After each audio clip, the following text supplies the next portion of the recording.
Hi, ಎಲ್ಲರೂ ಹೇಗಿದ್ದೀರಾ? ಎಲ್ಲರೂ ಚೆನ್ನಾಗಿದ್ದೀರಾ ಅಂತ ಅನ್ಕೋತೀನಿ. ಇವತ್ತು ನಾನು 5 ನಿಮಿಷದಲ್ಲಿ ಹೆಂಗೆ ಚಿಕನ್ ಫ್ರೈ ಮಾಡೋದು ಅಂತ ಹೇಳ್ಕೊಡ್ತೀನಿ. ಫಸ್ಟು ನಾನು ಎಣ್ಣೆ ಇಟ್ಕೊಂಡಿದ್ದೀನಿ, ಸ್ವಲ್ಪ ಎಷ್ಟು ಬೇಕೋ ಅಷ್ಟು.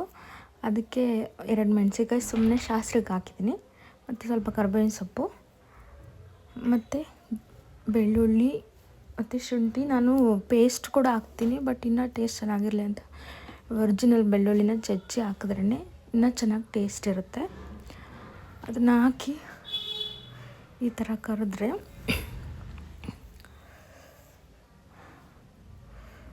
ಆಮೇಲೆ ನೋಡಿ, ನಿಮಗೆ ನಾನೊಂದು ಚಟ್ನಿ ಹಾಕ್ತೀನಿ. ಅದು ಬಂದ್ಬಿಟ್ಟು ಈರುಳ್ಳಿ ಹಾಕ್ತಾಯಿದ್ದೀನಿ ಸ್ವಲ್ಪ. ನಾನು ನಿಮಗೆ ಮಸಾಲೆಗೆ ಏನೇನೆಲ್ಲ ನಾನು ಹಾಕಿ ರುಬ್ಬಿದ್ದೀನಿ ಅಂತ ಹೇಳ್ತೀನಿ. ಈರುಳ್ಳಿ ಮತ್ತು ಒಂದು ಟೊಮೊಟೊ ಕಟ್ ಮಾಡಿಕೊಂಡು ಒಂದು ಟೊಮೊಟೊ ಕೂಡ ಹಾಕ್ತೀನಿ. ಸೊ ನಾನು ಮಸಾಲೆಗೆ ಏನೇನು ಹಾಕಿದ್ದೀನಿ ಅಂತ ಹೇಳಿದ್ರೆ, ಚಕ್ಕೆ ಸ್ವಲ್ಪ, ಮತ್ತು ಒಂದು ಲವಂಗ, ಆಮೇಲೆ ಒಂದು 4-5 ಮೆಣಸಿನ್ಕಾಯಿ, ಸ್ವಲ್ಪ ಸಾಂಬಾರು ಸೊಪ್ಪು, ಕೊತ್ತಂಬರಿ ಸೊಪ್ಪು ಹಾಕಿದ್ದೀನಿ. ಈರುಳ್ಳಿ ಮತ್ತು ಒಂದು ಈರುಳ್ಳಿ, ಶುಂಠಿ ಹಾಕಿ ರುಬ್ಬಿದ್ದೀನಿ. ಸೊ ಇದು ನಾನು ರೆಡಿ ಮಾಡ್ಕೊಂಡಿರೋ ಮಸಾಲ. ಇನ್ನೇನಾದರೂ ಮರ್ತನಾ? ಇಲ್ಲ, ಸಿಂಪಲ್ಲಾಗಿ ಫಾಸ್ಟಾಗಿ ಮಾಡ್ಕೊಳ್ಳೋಕ್ಕೋಸ್ಕರ ಅಷ್ಟು ಹಾಕಿದ್ದೀನಿ. ಫ್ಯಾಮಿಲಿ ಇರೋರ್ಗೆ ಮಾಡಬೇಕಂದ್ರೆ ಇನ್ನೂ ಎಕ್ಸ್ಟ್ರಾ ಎಲ್ಲ ಆ್ಯಡ್ ಮಾಡಬೇಕಾಗುತ್ತೆ. ಬ್ಯಾಚುಲರ್ಸ್ಗೆ ಇದು ಕರೆಕ್ಟಾಗಿದೆ ಅಂತ ಅನ್ಕೋತೀನಿ. ಪೇಸ್ಟ್ ಹಾಕ್ತಾಯಿದ್ದೀನಿ ನೋಡಿ, ಶುಂಠಿ ಬೆಳ್ಳುಳ್ಳಿ ಪೇಸ್ಟು ಒಂದು ಅರ್ಧ ಪ್ಯಾಕೆಟ್ ಹಾಕ್ತಾಯಿದ್ದೀನಿ.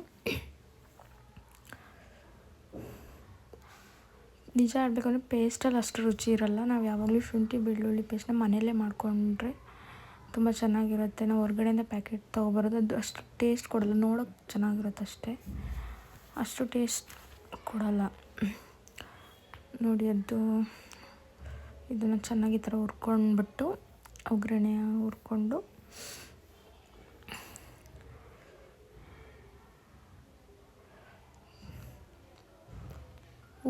ಉಪ್ಪನ್ನ ನಾನು ಈರುಳ್ಳಿ ಹಾಕಿದ ತಕ್ಷಣವೇ ಹಾಕಬೇಕಾಯ್ತು.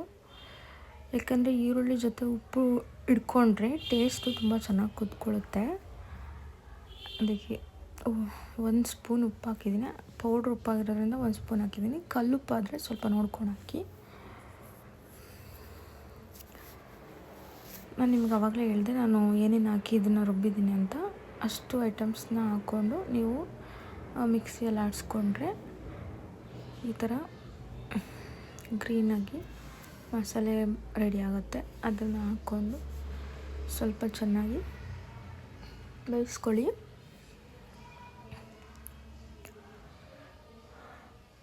ಹಾಗೆ ನಾನು ಇದು ಹೊಸ್ದಾಗಿ ಚಾನೆಲ್ನ ಸ್ಟಾರ್ಟ್ ಮಾಡಿರೋದು. ಸೊ ದಯವಿಟ್ಟು ಎಲ್ಲ ಸಬ್ಸ್ಕ್ರೈಬ್ ಮಾಡಿ. ನಾನು ಏನೇನಿದ್ರು ಎಲ್ಲನೂ ಅಪ್ಡೇಟ್ ಇದರಲ್ಲಿ ಮಾಡ್ತೀನಿ.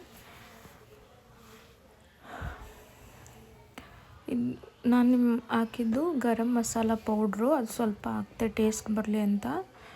ಟೇಸ್ಟ್ ಅಂದರೆ ಗ್ರೇವಿ ಸ್ವಲ್ಪ ಚೆನ್ನಾಗಿ ರೈಸಿಗೆ ಬೇಕಂದರೆ ಚಪಾತಿಗೆ ಬೇಕಂದರೆ ಆಗುತ್ತೆ ಅಂದ್ಬಿಟ್ಟು ಸ್ವಲ್ಪ ಗರಂ ಮಸಾಲೆ. ನಿಮಗೆ ಜಾಸ್ತಿ ಗ್ರೇವಿ ಬೇಡ ಅಂದರೆ ಅದೆಲ್ಲ ಹಾಕಬೇಡಿ.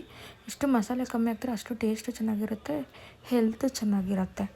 ಸ್ವಲ್ಪ ನಾನು ಖಾರದ ಪುಡಿ ಹಾಕಿದ್ದೀನಿ, ಒಂದು ಅರ್ಧ ಸ್ಪೂನ್ ಅಷ್ಟೇ, ಜಾಸ್ತಿ ಹಾಕಿಲ್ಲ. ಯಾಕಂದರೆ ನಾನು ಆವಾಗಲೇ ಮಸಾಲೆ ಆಡಿಸಿರೋದ್ರಲ್ಲಿ ಒಂದು 5-6 ಮೆಣಸಿನ್ಕಾಯಿ ಹಾಕಿ ರುಬ್ಬಿದ್ದೀನಿ, ಹಸಿ ಮೆಣಸಿನ್ಕಾಯಿ.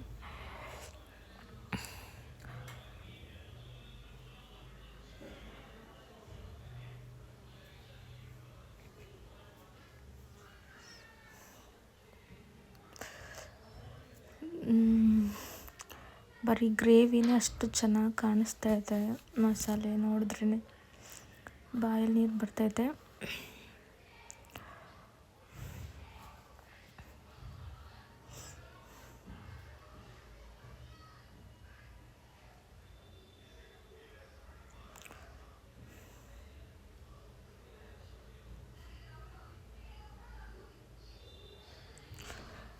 ಸ್ವಲ್ಪ ಹೊತ್ತು ಇದನ್ನು ಗ್ರೇವಿನ ಸ್ವಲ್ಪ ಚೆನ್ನಾಗಿ ಬೇಯಿಸ್ಕೊಳ್ಳೋಣ. ಬೇಯಿಸ್ಕೊಂಡ್ರೇ ಚಿಕನ್ಗೆ ಇದು ಚೆನ್ನಾಗಿ ಹಿಡ್ಕೊಳ್ಳುತ್ತೆ. ಇಲ್ಲ ನೀವು ಹಸಿ ಹಸಿಯಾಗಿ ಹಾಕಿದ್ರೆ ಮತ್ತು ಚೆನ್ನಾಗಿ ಅನಿಸಲ್ಲ. ಸೊ ಅದಾದಮೇಲೆ ಒಂದು 5 ನಿಮಿಷ ಬಿಟ್ಟು 2 ನಿಮಿಷ ಬಿಟ್ಟು ಚಿಕನ್ ಹಾಕ್ಕೊತಿದ್ದೀನಿ. 5 ನಿಮಿಷ ಎಲ್ಲ ಬಿಡೋಕ್ಕೆ ಹೋಗಬೇಡಿ, 2 ನಿಮಿಷ ಸಾಕು ಗ್ರೇವಿನ ಬೇಯಿಸೋಕ್ಕೆ. ಆಮೇಲೆ ಚಿಕನ್ನು ನಿಮ್ಗೆ ಎಷ್ಟು ಬೇಕೋ ಅಷ್ಟು. ನಾನು 1/2 kg ಚಿಕನ್ ತಂದಿದ್ದೆ. ನಾನು ಒಬ್ಬಳೇ ಇರೋದ್ರಿಂದ 1/2 kg ಚಿಕನಲ್ಲಿ ಸ್ವಲ್ಪ ಬಿರಿಯಾನಿಗೆ ಹಾಕ್ಬಿಟ್ಟು ಇನ್ನೊಂದು ಸ್ವಲ್ಪ ಮಾತ್ರ ರೋಸ್ಟಿಗೆ ಹಾಕ್ತಾಯಿದ್ದೀನಿ. ರೋಸ್ಟ್ ಅಂತಾರೆ ನಮ್ಮ ಕಡೆ, ನಿಮ್ಮ ಕಡೆ ಎಲ್ಲ ಫ್ರೈ ಗ್ರೀನ್ ಚಿಲ್ಲಿ ಚಿಕನ್ನು ಏನಾದರೂ ಹೇಳ್ಬೋದು, ಬಟ್ ನಮ್ಮ ಕಡೆ ರೋಸ್ಟ್ ಅಂತೀವಿ, ಚಿಕನ್ ರೋಸ್ಟು. ಸೊ ನಾನು ಹಂಗೆ ಬಿಟ್ಟಿದ್ದೀನಿ ಸ್ವಲ್ಪ. ನಿಮ್ಗೆ ಇಷ್ಟ ಆಗ್ತಿರ್ಬೋದು, ನಾನು ಮಾಡ್ತಿರೋ ರೀತಿ ಖಂಡಿತವಾಗ್ಲೂ ನಿಮ್ಗೆ ಇಷ್ಟ ಆಗುತ್ತೆ. ಯಾಕಂದರೆ ನಾನು ಯಾವುದನ್ನೇ ಮಾಡಿದ್ರೂ ಯುನೀಕಾಗೇ ಮಾಡ್ತೀನಿ, ಎಲ್ಲರೂ ಮಾಡೋ ಥರ ಕಾಪಿ ಮಾಡೋಲ್ಲ, ಬೇರೆ ಏನಾದರೂ ಹೊಸ್ದಾಗಿ ಟ್ರೈ ಮಾಡ್ತೀನಿ. ಆಮೇಲೆ ಒಗ್ಗರಣೆಗೆ ಕರಿಬೇವಿನ ಸೊಪ್ಪು ಹಾಕಲ್ಲ ಚಿಕನ್ ಇದಕ್ಕೆ ಮೋಸ್ಟ್ ಆಫ್ ದ ಪೀಪಲ್ಸ್. ನಾನು ಟ್ರೈ ಮಾಡಿದೆ ಫಸ್ಟ್ ಟೈಮ್, ಹೆಂಗೆ ಬರುತ್ತೆ ಅಂದ್ಬಿಟ್ಟು. ತುಂಬ ಚೆನ್ನಾಗಿ ಬರುತ್ತೆ ಅಂತ ಅಂದ್ಕೊಂಡಿದ್ದೀನಿ.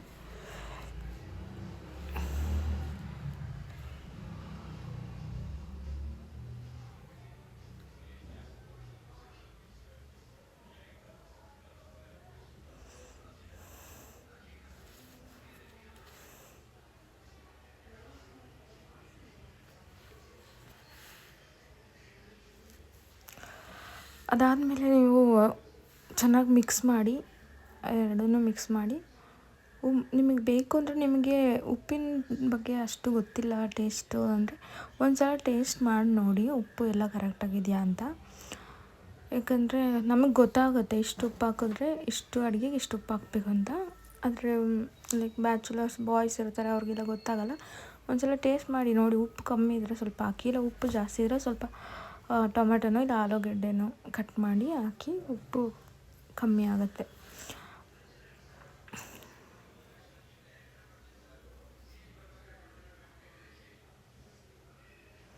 ಅದಾದ ನಂತರ ಅದು ಚಿಕನ್ ಬೇಯೋದಕ್ಕೆ 1-2 ಗ್ಲಾಸ್ ವಾಟ್ರ್ ಹಾಕಿ, 2 ಗ್ಲಾಸ್ ವಾಟ್ರ್ ಹಾಕ್ಬಿಟ್ಟು ಇದನ್ನ ಮುಚ್ತಾ ಇದ್ದೀನಿ.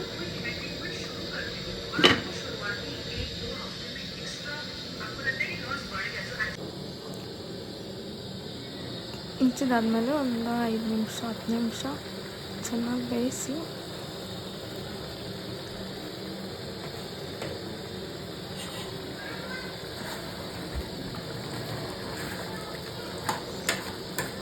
ಆವಾಗವಾಗ ಚೆಕ್ ಮಾಡ್ತಾಯಿರಿ, ಇಲ್ಲ ಅಂತಂದರೆ ಗ್ರೇವಿ ಎಲ್ಲ ಫುಲ್ ಡ್ರೈ ಆಗಿಬಿಟ್ಟಿರುತ್ತೆ. ಆಮೇಲೆ ಅವೆಲ್ಲ ಮಾಡಿರೋದೆಲ್ಲ ಫುಲ್ ವೇಸ್ಟ್ ಆಗುತ್ತೆ. ಅವಾಗ ನೋಡ್ಕೊಳ್ಳಿ ಬೇಯ್ತಾ ಇದೆ ಏನು ಅಂದ್ಬಿಟ್ಟು. ನೀರು ಬೇಕು ಅಂದರೆ ನೀರನ್ನ ಆ್ಯಡ್ ಮಾಡ್ಕೊಳ್ಳಿ. ನೋಡಿ ಕೊತ್ತಂಬರಿ ಸೊಪ್ಪು ಹಾಕ್ತಿದೆ, ಯಾಕಂದರೆ ಇನ್ನೊಂದು ಸ್ವಲ್ಪ ಬೇಯಬೇಕಿದೆ. ಆಲ್ಮೋಸ್ಟು ಬೆಂದಿದೆ, ಆದರೆ ಇನ್ನೊಂಚೂರು ಬೇಯಬೇಕು. ಆ ಟೈಮಲ್ಲಿ ನಾನು ಕೊತ್ತಂಬರಿ ಸೊಪ್ಪನ್ನ ಕಟ್ ಮಾಡಿ ಹಾಕ್ತಾಯಿದ್ದೀನಿ. ನೋಡೋಕ್ಕೆ ತುಂಬ ಚೆನ್ನಾಗಿ ಕಾಣಿಸ್ತಿದೆ, ಚೆನ್ನಾಗಿ ಕಾಣಲಿ ಅಂತಲೇ ಹಾಕಿರೋದು.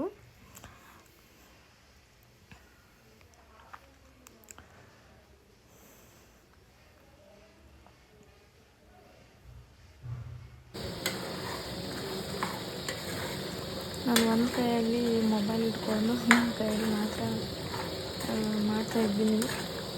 ಸ್ವಲ್ಪ ಕಷ್ಟಪಡ್ತಿದ್ದೀನಿ. ಫೋನ್ ಇಟ್ಕೊಳ್ಳೋ ಯಾರಾದರೂ ಇದ್ದಿದ್ರೆ ಇನ್ನೂ ಬೇಗ ಕೆಲಸ ಆಗ್ತಾಯಿತ್ತು. ನೋಡಿ ಎಷ್ಟು ಚೆನ್ನಾಗಿ ಕಾಣಿಸ್ತಿದೆ ಅಂತ.